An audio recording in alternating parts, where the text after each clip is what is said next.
Here are the top stories for today, August 23, 2019. Some senators are questioning the eligibility of convicted rapist former Calauan, Laguna Mayor Antonio Sanchez for early release from prison.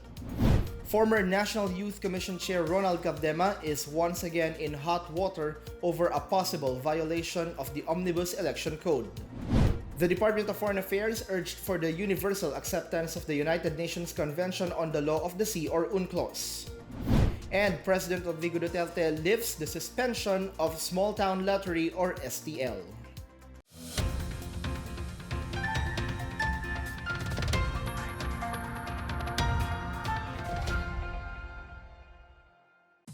Good day, I'm William Theo. Welcome to the PNA Newsroom. Some senators are questioning the eligibility of convicted rapist former Calauan, Laguna Mayor Antonio Sanchez for early release from prison. Sanchez was convicted in 1995 for the rape slay of UP Los Baños student Eileen Sarmenta and the killing of her companion Alan Gomez. Benj Bondo tells us more. Several senators on Thursday said the convicted rapist and murderer, former Calauan, Laguna Mayor Antonio Sanchez, is not deserving to be released from jail under Republic Act 10592. Senator Franklin Drilon, who prosecuted the former mayor when he was Justice Secretary, filed a resolution seeking a congressional inquiry into the eligibility of the former mayor for early release from prison. He said Sanchez's alleged good behavior is questionable because he was charged with possession of illegal drugs in 2006 and was once caught with 1.5 million pesos worth of shabu in 2010. Meanwhile, Senate President Vicente Soto said he would file a resolution asking for a review of RA 10592 covering the good behavior issue, and that Sanchez has yet to indemnify the victims' families. He said Sanchez's case should prompt lawmakers to consider reviving the death penalty. Former Corrections Chief Senator Ronald Bato de la Rosa said Wednesday Sanchez deserves a second chance and he is now a changed man. However, Senator Bato on Thursday said that Sanchez should have been sentenced to death. For Senator Bongo, Sanchez is better off in jail as being released might cut his life short. While Senator Panfilo Lacson said the controversy should prompt amendments to the 2013 law. He said those who committed extreme gruesomeness like terrorism, rape with homicide, and the like should not be covered by early release. Bureau of Corrections Director General Nicanor Fealdon said Sanchez may be disqualified from the good conduct time allowance rule because of his several violations such as having a flat screen TV and air conditioning unit as well as the discovery of drugs. For the PNA Newsroom, I'm Benj Bondo. Meanwhile, the Integrated Bar of the Philippines, or IBP, expressed support for a closer scrutiny of prisoners who will be entitled to shortened sentences through credits for good conduct while behind bars. In a statement, IBP National President Domingo Cayosa said the legislation was a valid act of Congress and was for good purposes in dealing with criminal offenders and to decongest the overflowing jails. Cayosa said the retroactive application stated in a Supreme Court ruling is in accordance with constitutional principles and the clear mandate of Article 22 of the revised Penal Code. He said the IBP supports the public clamor that the prisoners proposed to be released, especially those found guilty of heinous crimes, be carefully reviewed by the DOJ. Former President Benigno Aquino III signed into law RA 10592, or the Good Conduct Time Allowance, in 2013, which expanded jail term reductions for good conduct of prisoners. The National Task Force to End Local Communist Armed Conflict, or NTF-ELCAC, said there is nothing illegal with government proposal to reenact policies that will allow the presence of military at schools. NTF-ELCAC Chief Major General Antonio Parlade Jr. said The proposal allowing the military to coordinate and talk with school officials and students aims to defeat the communist rebels and their allies. Karapatan Secretary General Cristina Palabay claims that the government is revisiting policies like the anti-subversion law to allow security forces greater leeway in entering and visiting schools as part of its anti-insurgency campaign and NTF-LCAC efforts. Parlade stressed the importance of shielding the students from being recruited by CPP-NPA front organizations. He also questions the group's inaction over reports of exploitation of children, such as sexual abuse being committed against minor girl recruits in the rebel ranks. He said these girls are being used as bait to attract more male recruits in the diminishing force of the NPAs, which Parlade calls the worst kind of exploitation. Meanwhile, some sectors expressed their full support in the government's campaign to fight insurgency in the country. In Bicol, some 300 million pesos initial fund would be released for socio-economic projects for the over 200 insurgency hotspot areas. The fund would be used for the delivery of basic environment services such as those concerning health, land reform, potable water, irrigation, and infrastructures. Military authorities have identified 277 Bicol villages that are still considered as insurgency-affected and poverty-stricken areas. These areas are said to become a breeding ground for insurgents as problems have not been addressed by the government. Meanwhile, a state university in Iloilo province has asked the Philippine Army's 3rd Infantry Division to have personnel deployed in their campus to address issues on peace and order. West Visayas State University in Kalinog Town requested for the Army's deployment to respond to the reports that the school was slowly encroached by unauthorized personnel. Captain Senon Pancito of the 3rd Infantry Division Public Affairs Office assured that Army deployment in schools meant to prevent recruitment of the CPP-NPA and not to deter academic freedom. And in Eastern Visayas, the Commission on Higher Education, or CHED, has asked tertiary students to examine the fate of their peers who joined the communist terrorist group. CHED Regional Director George Colorado on Thursday expressed puzzlement as to why some students are inclined to join the rebellion if those who were recruited perished in the mountains. The official said it's high time for school officials and parents to work together to prevent students from falling prey to recruitment schemes of communist rebels through left-leaning organizations.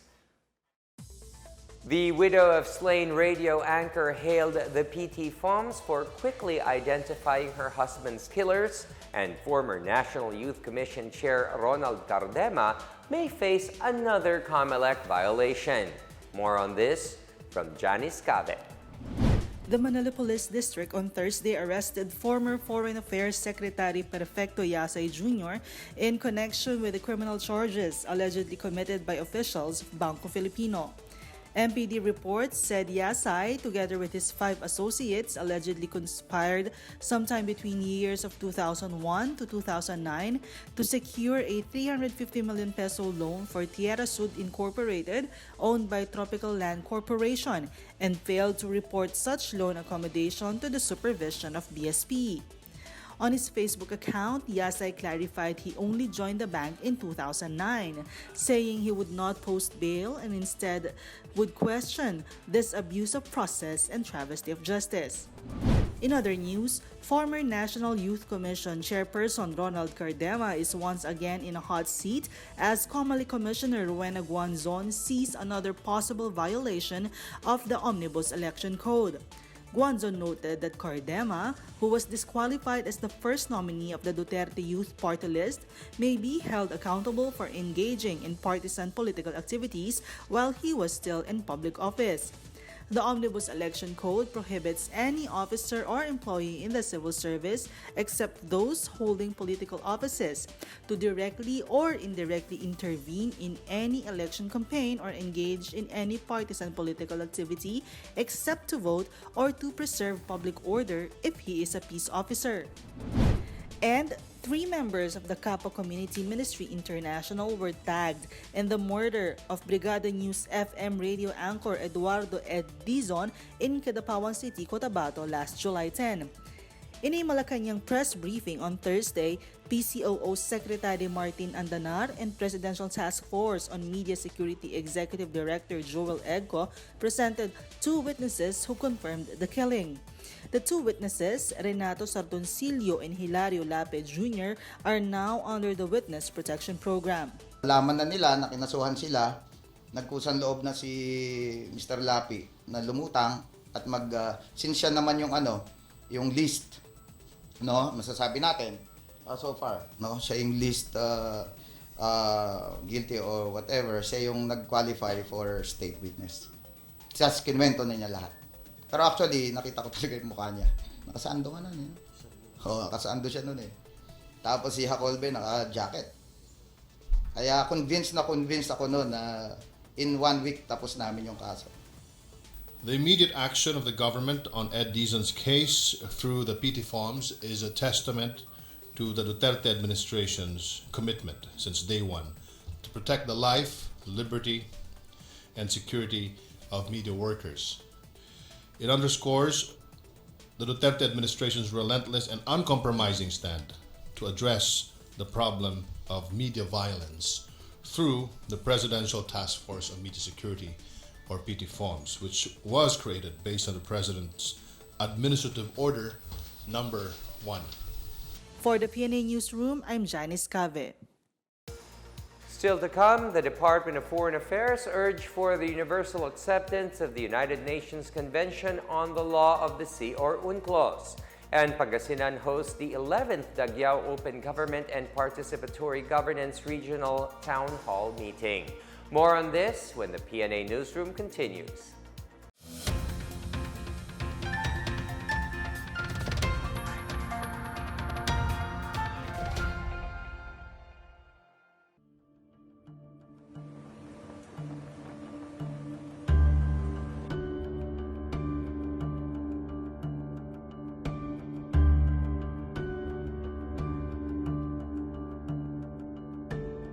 I am pleased to join you today in inaugurating this hybrid solar diesel power plant that will pave the way to a greener tomorrow for Romblon and the rest of the country.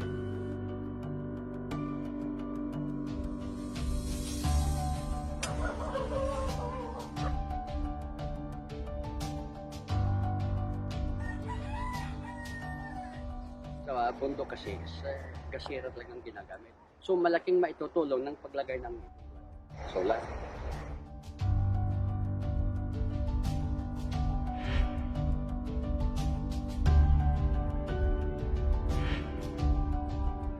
The biggest sa buong Pilipinas na microgrid o smart grid being connected to the whole grid of Tablas Island.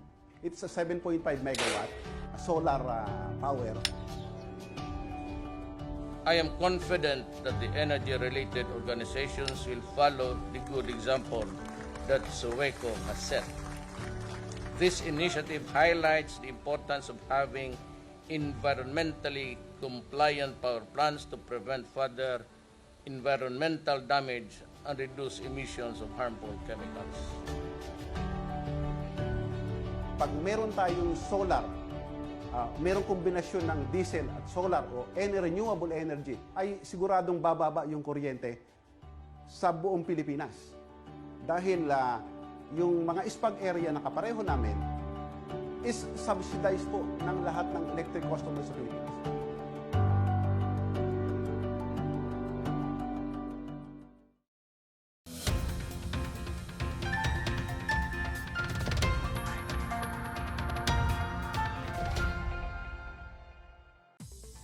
The Department of Foreign Affairs on Thursday urged for the universal acceptance of the United Nations Convention on the Law of the Sea and its value in preserving peace and stability in the region. Foreign Affairs Secretary Teodoro Locsin Jr. made the statement during the 7th Biennial Conference of the Asian Society of International Law in Manila. Locsin said that the world's most disastrous dangers today pertain to marine and maritime affairs, particularly the Persian Gulf and the South China Sea. He noted how these problems persist even with UNCLOS in place to act as a constitution. Locsin also scored some states for not following UNCLOS, adding that conflicts would be less likely if they fulfilled their treaty obligations. Aside from the 168 parties that fully accepted UNCLOS, 14 UN member states have only signed the convention but did not ratify. Meanwhile, the United States only signed the agreement but had not ratified it. In the government's intensified campaign against illegal drugs, anti-narcotic agents seized about 6.8 million pesos worth of shabu in an operation in Marawi City. 2 suspects were also arrested in the buy-bust led by the Philippine Drug Enforcement Agency in the Bangsamoro Autonomous Region in Muslim Mindanao. The suspects, identified as Alexander Aliponto of Tamparan, Lanao del Sur, and Adam Pandiin from Marawi, were tagged as high-value targets. Local police and military backed the PDEA operatives during the said operation. Meanwhile, a drug peddler was killed and 21 other suspects, including 3 minors, were arrested in separate buy-bust operations in Bulacan on Wednesday and Thursday. Suspect Arnel Moseños was killed after shooting it out with San Jose del Monte City Police. The suspect yielded several plastic sachets of shabu, a loaded revolver, assorted drug paraphernalia, and buy-bust money. The 21 other suspects were arrested in the towns of Pulilan, Plaridel, Balagtas, Kalumpit, San Rafael, San Ildefonso, Giginto, Marilao, Malolos, and Pandi, and San Jose del Monte. Meanwhile, PDEA has identified 5 major illegal drug distribution areas in North Cotabato that are currently the focus of covert operations. PDEA identified the areas as Kidapawan City and the towns of Midsayap, Pikit, Pigkawayan, and Kabacan. For her part, North Cotabato Governor Nancy Catamco said she will ask military commanders in the province to help eradicate drugs while supporting drug dependents in correcting their ways. The Philippine economy is likely to hit a 6% growth rate for 2019, with recovery expected in the second half of the year. Security Bank President and CEO Sanjeev Vora said economic prospects were brighter amid slower inflation as well as cuts in the key policy rates of the Bangko Sentral ng Pilipinas and the reserve requirement ratio of banks. He said the drop in domestic interest rates and slower inflation rates were seen as pluses on domestic spending, which also boosts domestic growth. The country's gross domestic product averaged at 5.5% in the first half of the year, lower than the government's full-year target of between 6% and 7%.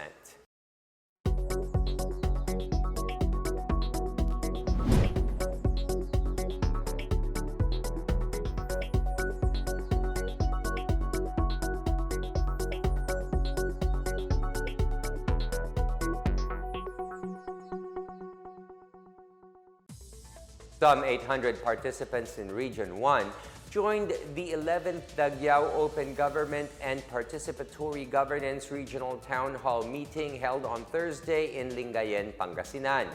Government officials discussed the train law, trade and industry, and Build, Build, Build program.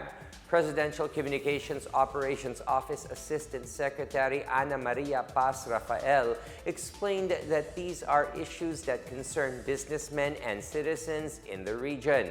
Other issues include assistance to farmers under the rice tariffication law, micro, small, and medium enterprises, airport and flood control projects for Pangasinan, seaports for Region 1, and the road clearing mandate of President Duterte. Interior Assistant Secretary Francisco Cruz said the platform is being conducted nationwide to encourage citizens to take part in governance. The next Dagyao Dialogue will be held in Legazpi, Albay for Bicol Region on August 27. Residents of Antique are warned against the spread of leptospirosis. Meanwhile, government troops pursue members of the New People's Army who raided a barangay hall in Negros Oriental. More on these and other news from the provinces from Benj Pondo. The Integrated Provincial Health Office is warning residents in the province of Antique against leptospirosis, which claimed 11 lives last year. Farmers are advised to limit wading in floods, while students were warned to avoid playing in the dirty canals after school. From January 1 to August 22 this year, there are 10 cases of leptospirosis with no deaths. The IPHO and local government units already purchased prophylaxis to be given to those who will seek consultation. In Negros Oriental, the Army's 3rd Infantry Division is pursuing members of the New People's Army who raided the barangay hall of Lamugong, Manhuyod Town last Wednesday. The communist terrorists seized 15 handheld radios and 8 cell phones and harassed people at the local market. The incident follows the spate of killings done by the NPA in the province. In Davao City, the Anti-Drug Abuse Council announced the ongoing translation of its drug education module in Arabic to be used by madrasas or Islamic schools. The instructional manual on illegal drug prevention will also be included in the curricula of elementary, secondary, and tertiary level schools. The Arabic translation will be launched this November. For the PNA Newsroom, I'm Benj Bondo. Up next, President Rodrigo Duterte already lifted the operations of Small Town Lottery or STL. And the base's Conversion and Development Authority or BCDA began its series of tree planting activities in New Clark City. The PNA Newsroom returns after these reminders.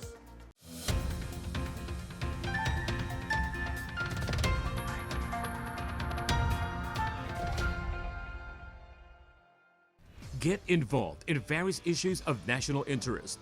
Is the Philippine society ready for same-sex marriage? Alam niyo napaka-controversial po nitong mga tinatawag na salugpungan schools. Ano? Kamusta po ba ang K-12? When did it start? And ano po ang status ngayon ng ating program? Heated exchange of views that offers new perspectives and social enlightenment. Don't push your morals on us.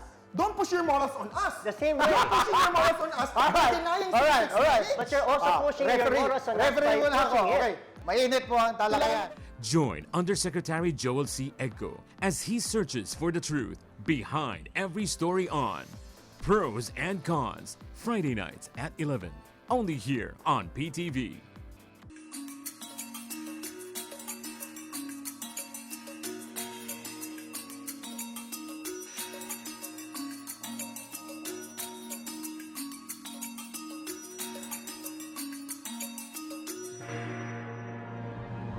January 28, 1992, Singapore. An agreement establishing the ASEAN Free Trade Area, or AFTA, is signed. The economic cooperation aims to maximize the realization of the region's potential in trade and development, lowering tariffs through the Common Effective Preferential Tariff Scheme, or CEPT. With AFTA, ASEAN has liberalized trade in goods and services, as well as foreign direct investment, to forge a stronger and fully integrated ASEAN economic community. Celebrate ASEAN, 50 years of building. One vision, one identity, one community.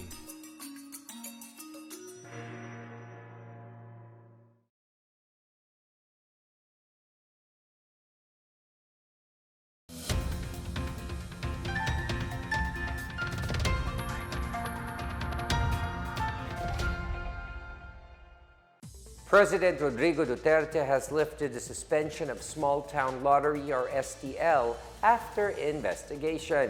The Philippine Charity Sweepstakes Office or PCSO says all STL operations, including authorized agent corporations, will have their suspensions lifted. Presidential spokesperson Salvador Panelo said the suspension on STL will be lifted upon compliance of certain conditions. Compliant franchise holders will have to give 3 months deposit, while non-compliant ones will have to pay their arrears. There will be a waiver from suits, which means franchise holders cannot sue. PCSO General Manager Royina Garma, meanwhile, said the PCSO is open to accommodate STL AACs with inquiries or those who want to settle obligations. Last month, Duterte ordered all gaming activities of the PCSO, including Lotto, STL, and Peryahan ng Bayan, to stop due to massive corruption. The Basis Conversion and Development Authority on Thursday began its series of tree planting activities in New Clark City in preparation for the 30th Southeast Asian Games. The activity, dubbed as 100 Trees for 100 Days, was held 100 days before the opening of the SEA Games and a week before national athletes transfer to the New Clark City Athletes Village. The first batch of trees were planted by participants from BCDA and its business partners, MTD, the Philippine SEA Games Organizing Committee, CAPA's local government unit, and police and the Philippine Army.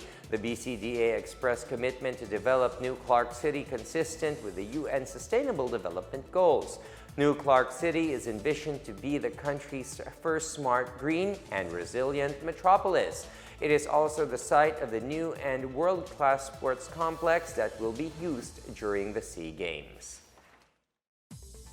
And in our foreign news, scientists in Cuba are developing a strategy against dengue-spreading mosquitoes, including bacteria injection to curb its reproduction. The Aedes aegypti mosquitoes carry dengue, chikungunya, and Zika, which are public health hazards in many parts of Latin America. The Cuban Society of Microbiology and Parasitology reports that inoculating the mosquito with the Wolbachia bacteria interferes with the insect's ability to reproduce. Once a significant number of the mosquitoes are unable to reproduce, it will be easier to control the outbreak and epidemics that affect hundreds of thousands of people every year in the Americas. Cuban scientists also recommend continuing educational programs on how to prevent mosquito breeding grounds as well as fumigation campaigns. The town of Anahawan in southern Leyte is tapping its natural scenic spots as ecotourism destinations. 4 of Anahawan's spots have the potential to boost tourism and development in the province. Janice Cave has the report. Development plans have been laid down for 4 tourism sites in Anahawan, southern Leyte, endowed with ecotourism gems unfamiliar to tourists and even among residents. Tagged as a major attraction is the highest elevation of Anahawan, offering a perfect view of its own town center and 4 Pacific coastal towns. Mayor Alfredo Luna has asked the central government to finance the concreting of the road going to Kagingkingan village, as the site is also ideal for group camping and extreme mountain trekking.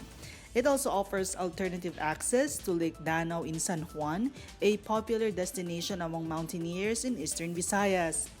A few kilometers downhill from the highest elevation is the century-old acacia tree in Kapakuhan village. Kapakuhan is also known for 2 waterfalls, Camagong and Kabigong. For nature lovers, it is worth the effort and the sweat, as visitors will see rare ferns, insects, and frogs along the way and breathe the cold and fresh forest air. Just 3 kilometers away from the centennial tree is the Mainit village, a community known for a hot spring of sulfuric water believed to have healing properties. The Department of Tourism said the hot spring has a huge potential for wellness. From the town center, a visitor can just take a walk or ride a motorcycle to Rosmin Farm in San Vicente Village. Event specialist and owner Miguel Miñanas said the place is not a resort but a destination to enjoy farm life and the convenience of staying in a resort. The accommodation facility and 65-hectare coconut farm tourism destination are considered as the only tourist-ready facility in the town. With the commitment of Anahawan local government to develop tourism, the town will progress through tourism-related livelihood opportunities. For the PNA Newsroom, I'm Janice Cave.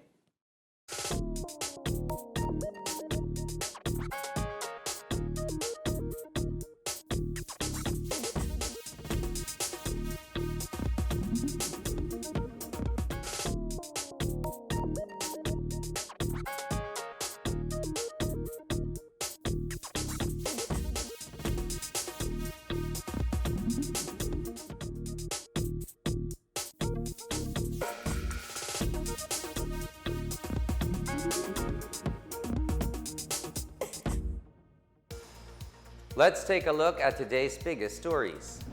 Some senators are questioning the eligibility of convicted rapist former Calauan, Laguna Mayor Antonio Sanchez for early release from prison. Former National Youth Commission Chair Ronald Cardema is once again in hot water over a possible violation of the Omnibus Election Code.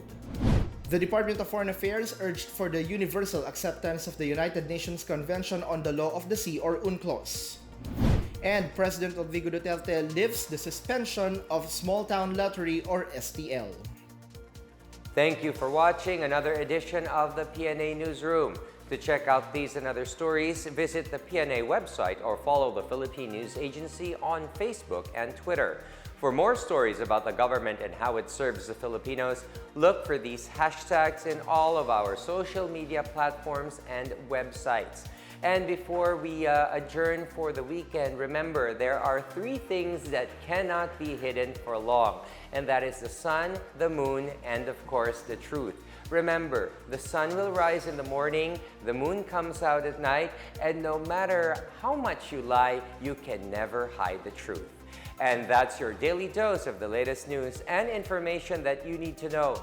From the PNA Newsroom, I am William Theo. Good day.